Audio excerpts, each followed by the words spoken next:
My name is Lisa Khosla. I'm Client Director from Instep, and I'm really glad you're here with us. In this episode, we will explore how this global brand builds the skills, culture, and capability to thrive in a fast-changing world.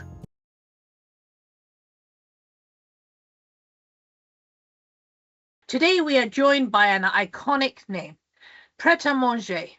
They operate in a fast-paced, high-volume food-to-go and coffee retail space. But their core challenge is modernizing people capability at scale. How do you develop thousands of frontline employees across multiple countries in an industry that never stands still? To help us unpack all of this, I'm joined by fantastic guests. From Pret, we have Daksha Stansilas, bringing insight from one of the UK's most recognizable food and coffee brands. Daksha, welcome to the podcast. Hi Lisa, how are you? Hi, I'm good, thank you. And how are you? I'm good, thank you. I'm good. Great to have you with us today. I thought we could start with a quick introduction from you. What your role is and what a typical day looks like in your world. Sure. So my role at Pret is the Learning and Development Manager. And in my role, I look after all things apprenticeships for our shop teams and also for our support centre. I look after our commercial qualifications piece and also onboarding at Pret. Now, I guess a typical day for me is very varied. So sometimes I am actually spending time working with our apprentices, helping them with their off-the-job training, supporting our managers, also helping apprentices work through their projects. And then sometimes we have escalations, as is always the case in many organizations. And then it could swift between looking and checking data for our health and safety, making sure all of our leaders have completed assessments, checking our general managers' food and safety qualifications, and then sometimes reviewing onboarding documents as well, or videos, or creating content, which can be sparked through our internal meetings or through various requests from our operations team as well. Daksha, that's a huge role that you take. Lots and lots of strings you have to your bow, I think, at Pret. But thank you. I'm surprised you get any time at all to rest. Let's talk a little bit about the state of retail today. Retail has shifted dramatically in recent years, and Pret would have felt that in different ways. Can you tell me, Daksha, what's the biggest challenge your teams are facing in food-to-go retail right now?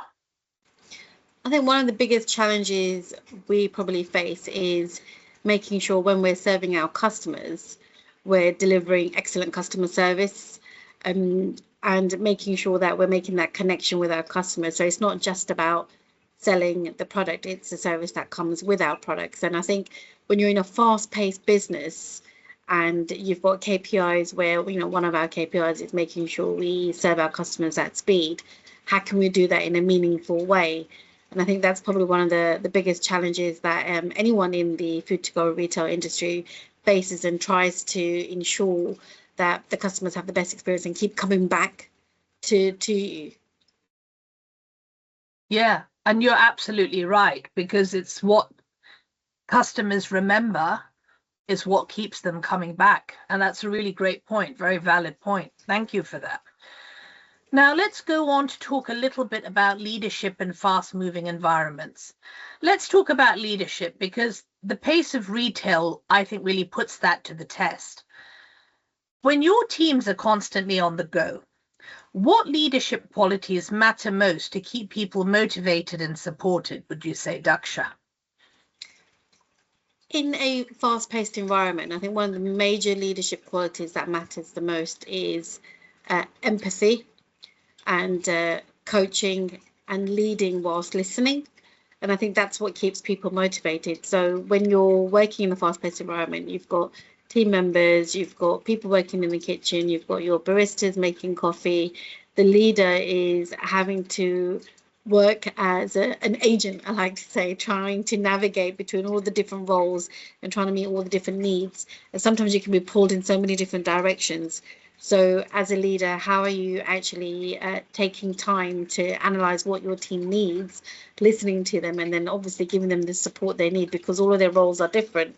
So being able to listen and coach is what will motivate your team, because then they will feel heard, as opposed to just being seen as a cog, just moving along, being told what to do and not being heard, or what their perspective is as well. Because I think one of the things that are really important is when you do hear or you listen to feedback, is how you then act on that. And I think that's a really good leadership quality to have, so that that's how people know you've listened, because they see you doing it in action. You're taking the steps to make sure that what they've said matters, and how for them to be good at what they do, and supporting that. Yeah, I mean, I think you're absolutely right, spot on, because it's not just the hard skills, but the soft skills now.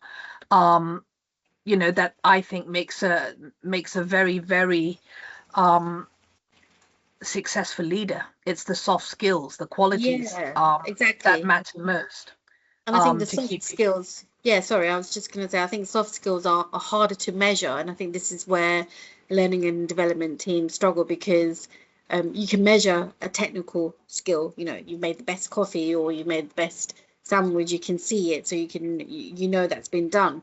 But with the soft skills, it's really, you only know if people tell you whether your training or your coaching or your listening skills worked. Do you see what I mean? So it's really hard how you can quantify that, how you can demonstrate that, and how you can even provide people who are looking for opportunities to progress with those soft skills as well. And I think that becomes a bigger challenge as as you grow as an organization, and the bigger you get, the harder I think that becomes. Yeah, I would agree with you, but I think one way that soft skills can be measured is the your retention and the loyalty and the culture within that team. I think that's a good way to measure. That is and it's true as well. So, at Pret, I'm proud to say that we've got well over 90% of our general managers who've progressed from being team members into management roles, which says a lot. So those are the kind of things that we're proud of, because we know if you didn't enjoy what you were doing, you wouldn't want to progress to become the next leader or the next assistant manager or area manager. So I think, and when people see that, that also indirectly motivates people, because they can see there's progress, there's development, there's support there for you to grow your career. Yeah, there's lots. Sounds like a lot of opportunity at Pret. Let's move on to the next question. Now, your brand relies on people learning quickly, whether it is new products, new processes, or new behaviors. What's the biggest barrier, or what is the biggest barrier you are seeing when it comes to helping your people learn new skills quickly enough to keep the pace with that change, Daksha? I think for us it's twofold. I think you've got barriers in relation to technical skills. So for us, if we have a new product, we do a new launch, we try to have updates across the teams through broadcast. So we're giving everyone access to all the information that they need. And then I think on the second side, technology has helped. So organizations are able to create videos, they're able to use AI to deploy training, so that people can quickly look at what they need to look at in order to be ready to create new products or deliver new skills. So I think one of the biggest barriers actually keeping up to date with the speed of technology that enables you to deliver the training you need just in time.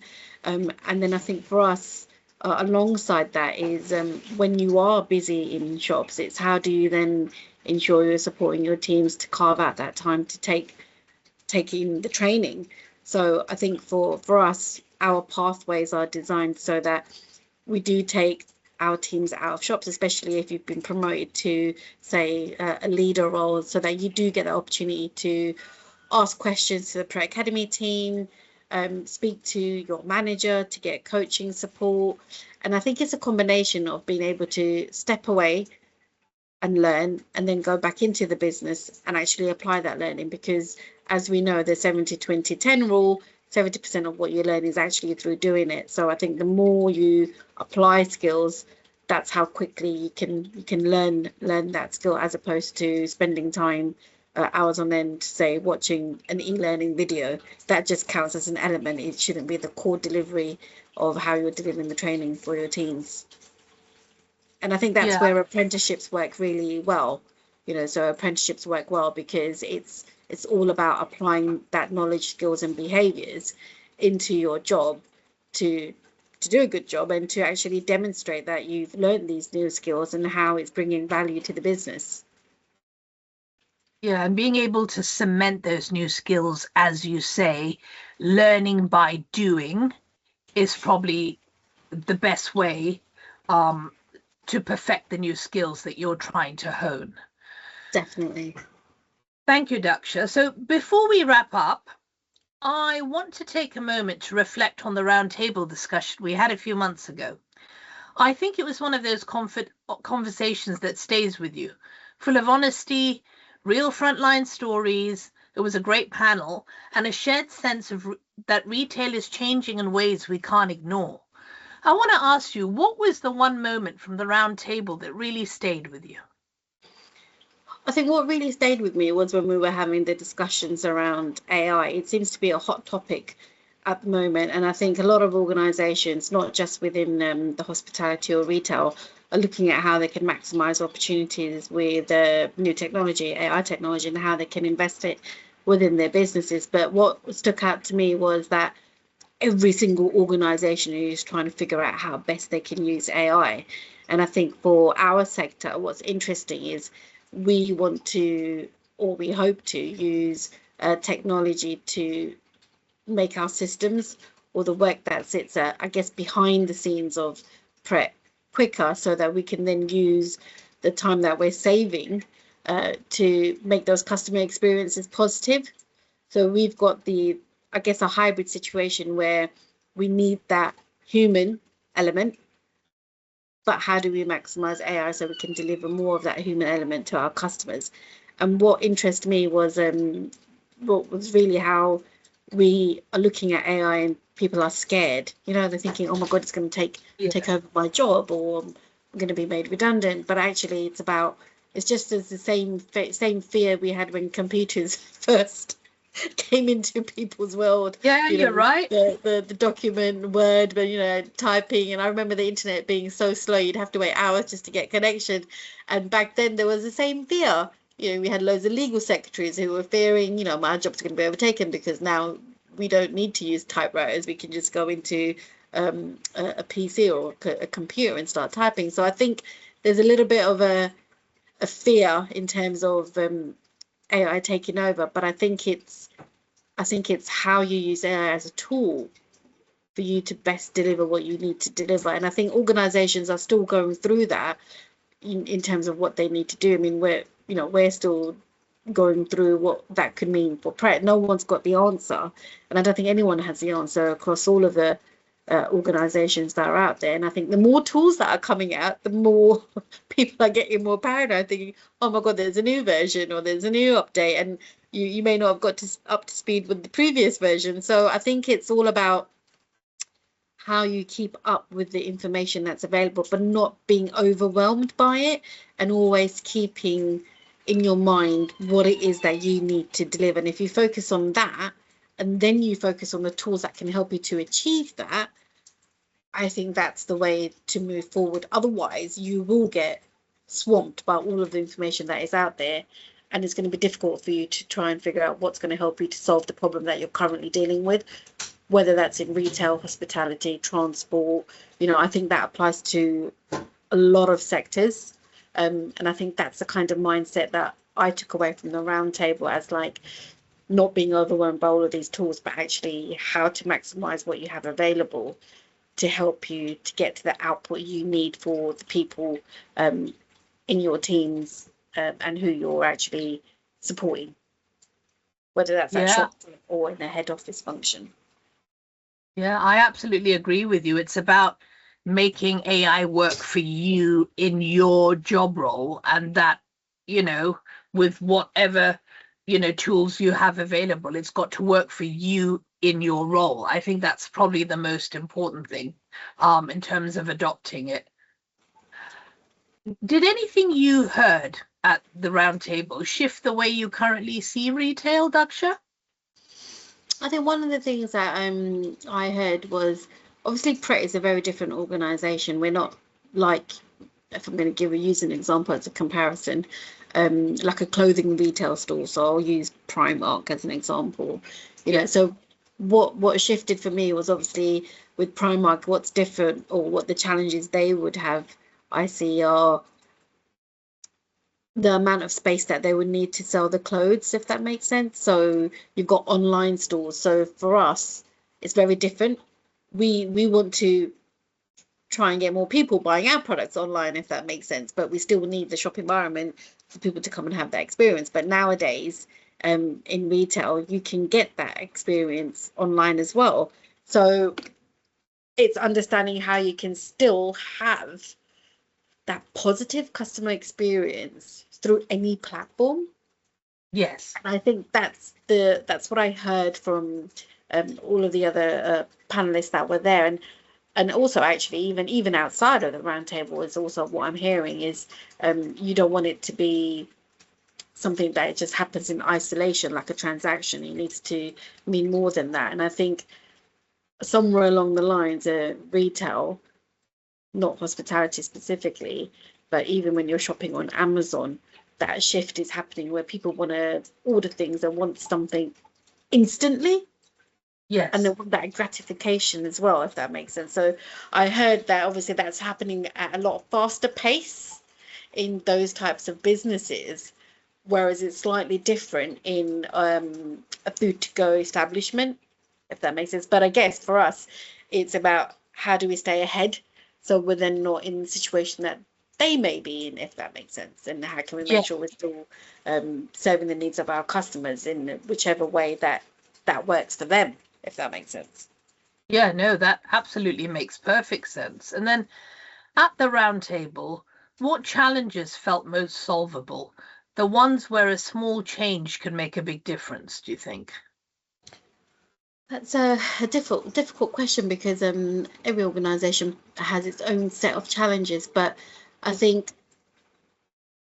one of the challenges that are probably solvable, and small changes can make a big difference, is around management. I think the managers are the people who are supporting, are your go-betweens from, say, senior leadership team who are coming up with strategy or objectives, and then L&D teams who are then supporting teams to obviously integrate those into their working life. But I think it's the managers that play that pivotal role, and they're the ones who actually can make a big difference. And we might think, oh, that means we need to deploy another training module or another e-learning pathway, but actually it can just be sometimes just adding that human touch. And I think sometimes we just need to remind ourselves that we're all human beings.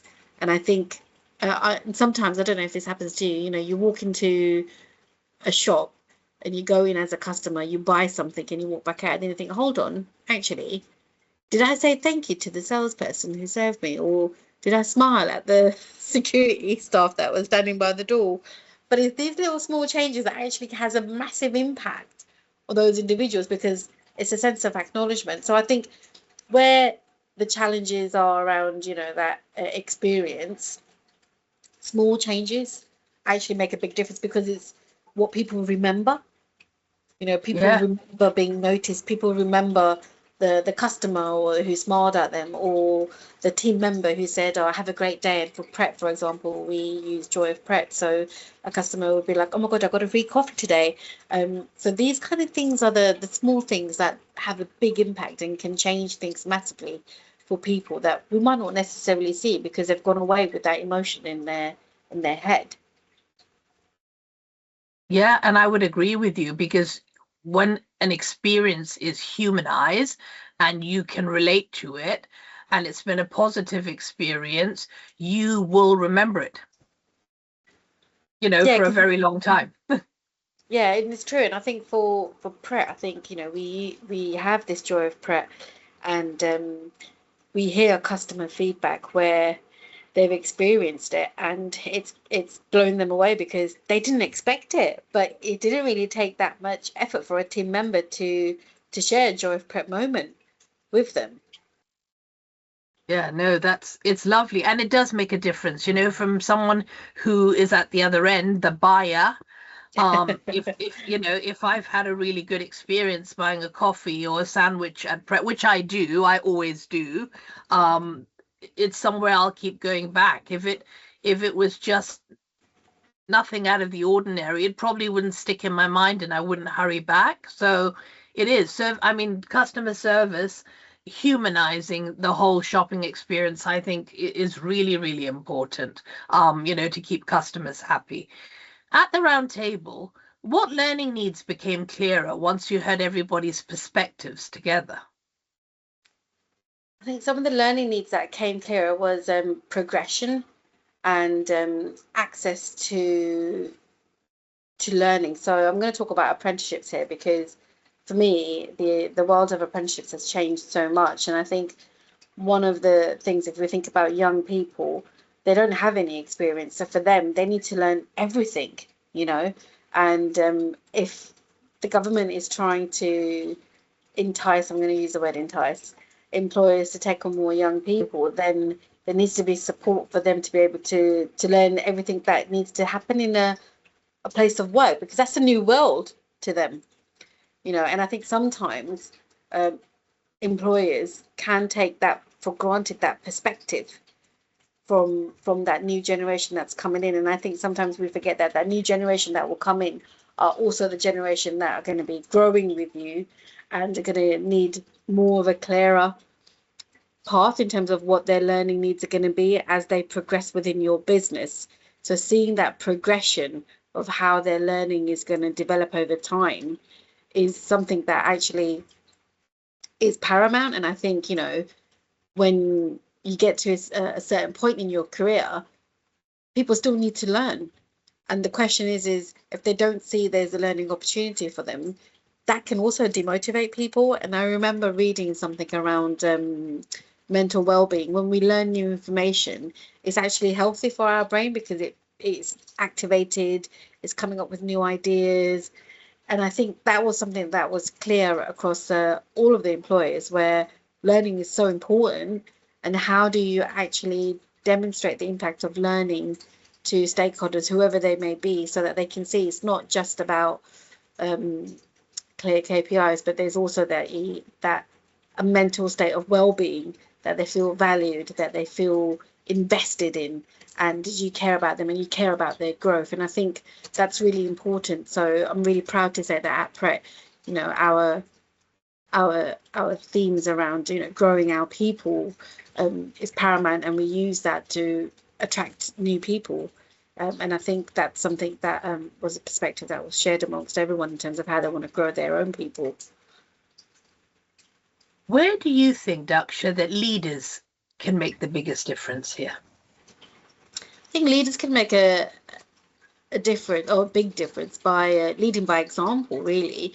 If you see your leader is taking on a program, so as an example, I've had general managers who are doing apprenticeships, and because they've gone through that journey, they are actually then advocating it to the teams to say, I did this and oh my God, I learned so much information. I definitely think this is going to be of value for you. And I think that's where you get the difference. Like, I could talk about it forever, but people might look at me and say, well, actually, you know, you're in a support center role. It's easy for you to do a learning program. But then the minute you see your manager or your area manager or someone above you actually doing it, then you think, well, if they can do it, I can do it. So clearly they're setting the precedent, if that makes sense. So they're their own advocates for people wanting to go and change something. So I do believe that whatever it may be that the business is trying to change, if the leaders demonstrate that through their own acts, through their own messaging, then that is how you make a big difference. So they see you as leading by example and you're doing it as well. And I think that indirectly makes people want to do things and want to change things, as opposed to, oh, you're just telling us, but actually you're not walking the path, if that makes sense. Yeah, I absolutely agree. Leading by example and inspiring that way, I think is what absolutely gets people on board. I couldn't agree more. And from a personal level, Daksha, what's the one thing you're taking away from that conversation, that roundtable conversation? I think personally, the one thing that I've taken away from that conversation is probably around all of this AI and digital evolution. So I think the government are so keen on promoting digital skills and investing a lot of money into this, but I also believe that as individuals, we also need to take a little bit of responsibility as well. So myself, keeping up to date with what's happening and not being blindsided, if that makes sense, in terms of what's happening around us. If you just look at all of the different platforms that are available and how you can communicate through all those different platforms to reach so many, well, masses of people. I think in a previous world, when you think about your customers, you sort of think about your customers in your own locality. But now your customers, or even the people that you can reach, whether it's building your own network, it's all global. You don't have, say, 3 million people anymore. You've got billions of people Yes. who you can access. And that's not just accessing in terms of promoting products or services, it's also about accessing knowledge. So all of that diversity, all of that ideation, that thinking, there's so much that you can harness from it. And I think that's what I took away personally, that there's all this information out there, and we just need to be smart in how we tap into that to be the best we can.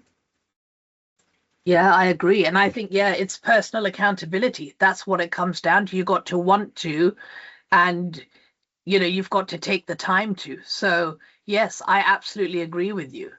There's so much we've talked in what we've talked about today, Daksha. The pace of retail, the pressure on teams, the importance of culture, and the role learning plays in helping people succeed. I think if there's one thing I'm taking away, it's that retail isn't just changing, it's evolving. And when we support our teams well, they evolve with it. Thank you for listening to the Pret Perspective podcast. Thank you for joining us today, Daksha. If today's conversation gave you something to think about, share it with a colleague or someone who loves talking retail as much as we do.